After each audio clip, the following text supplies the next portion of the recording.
Jack, I've got some important news. The head of the CIA has finally given us the green light for the Virtuous mission. Virtual mission? No, the Virtuous mission. The future of our Fox unit depends on it. If it succeeds, we'll be officially organized into a unit. Virtuous mission? Sounds like some kind of initiation ritual. Don't get cocky. This isn't a training op. Right. So what exactly is this wonderful mission? Well, about 2 years ago, a certain Soviet scientist requested asylum in the West through one of our moles. His name is Nikolai Stepanovich Sokolov.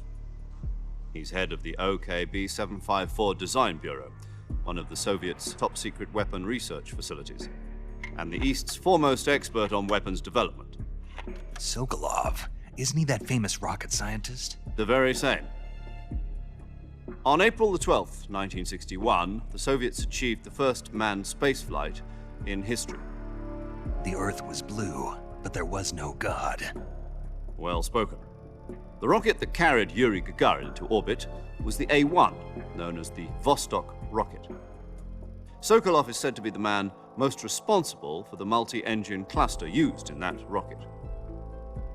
After Gagarin's flight, Sokolov left rocket development to become the head of the newly established Design Bureau. From a lowly technician to head of a design bureau, that's quite a success story, so why do you want to defect? It seems he'd become afraid of his own creations. Afraid? Call it a crisis of conscience. And for that, he left his country and his family behind and went over the fence? Not exactly. One of his conditions was that his family was also to be taken safely to the West. We used a mole to get the family out first and succeeded in sneaking Sokolov over the Berlin Wall shortly afterwards. I was the one who conducted the operation. The security on the eastern side was still full of holes back then. Then what? We got Sokolov over in one piece, but the whole ordeal had left him exhausted, and we checked him into a hospital in West Berlin. It took him 2 weeks and more than 600 miles to get from the research facility in the Soviet Union to Berlin. He was in no condition to say anything coherent. And it was only a week later that we had something much bigger on our hands.